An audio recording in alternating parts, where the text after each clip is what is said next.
Hey y'all, sorry that took so long. I was making some FaceTime calls to some of you. If I didn't get to you yesterday or today, I'll definitely get to you tomorrow. So we're going to go ahead and keep reading some chapters of our Captain Underpants and the Perilous Plot of Professor Poopy Pants book. Alright, we are on chapter 6. Bye bye, Mr. Fide. The next day, George and Harold's science teacher, Mr. Fide, knocked on Mr. Krupp's door. "What do you want?" barked Mr. Krupp. I've come to resign," said Mr. Fide. I just can't take it anymore." "Now hold on, bub," said Mr. Krupp. "Being a teacher is hard work. You can't just quit your job when things aren't—" "You don't understand," said Mr. Fide. "I think I'm cracking up." "What do you mean?" said Mr. Krupp. So we're only on this page. "Well," said Mr. Fide, "it all started a few months ago when I had this dream that I got eaten up by a talking toilet." That is silliness. "Then I started hearing cats and dogs meowing and growling in the classroom. Then I imagined that the school got flooded with sticky green goop. And just yesterday, I thought I saw a group of abominable snowmen chasing two boys down the hallway." "Now just wait a minute, Morty," said Mr. Krupp. "All of that can be explained. And a few days ago," said Mr. Fide, "I thought I saw a big fat bald guy in his underwear flying out the window." "Holy cow," said Mr. Krupp. "You are crazy."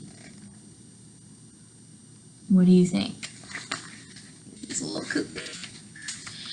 So Mr. Fide handed in his resignation and left Jerome Horwitz Elementary School for the greener pastures of the Pequot Valley home for the reality challenged. "Now where am I going to find a new science teacher on such short notice?" said Mr. Krupp. "Where, oh where?" Chapter 7. Here, oh here. Remember that Poopy Pants guy I was telling you about back in chapter 2? Well, things hadn't been going too well for him in the past several weeks. Professor Poopy Pants had come to America to share the Shrunky Pig 2000 and the Goosey Grove 4000 with the world, but nobody seemed to want to hear about his inventions. They were all too busy.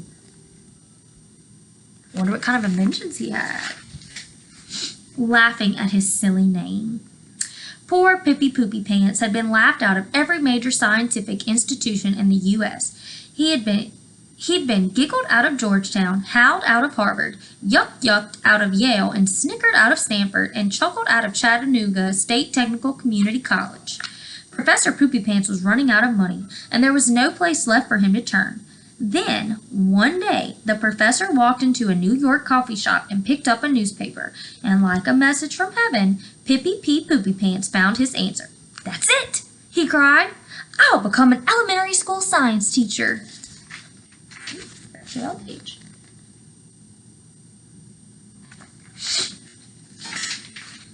"I'll work really hard, and soon people will come to respect me and see what a genius I am.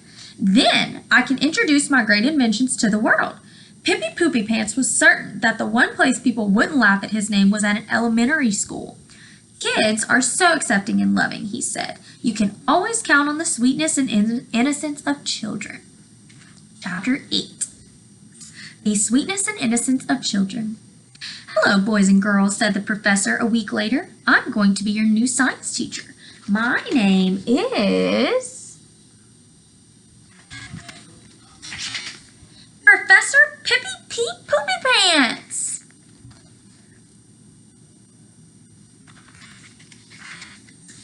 "All right, settle down, boys and girls. Yes, it's a funny name, I know, but let me explain how I got this name. Please, children, settle down. It's not that funny, let me assure you. Boys and girls. Boys and girls, please stop laughing. All right, I'm going to count to 10, and when I'm done, I want all of you to quiet down so we can learn about the wonderful world of science. 1, 2, 3, 4, 5, 6, 7, 8, 9. 9.5. Children, please stop laughing. I know you're all very far behind in your lessons, and we've got a lot of catching up to do. Boys and girls, stop it. I'm not going to tell you again. It's not funny. There's no reason at all for you to be laughing at my name. I'm sure we all have funny names if you think about it. Stop it right now. Okay, boys and girls, I'll just wait until you all settle down. I can wait.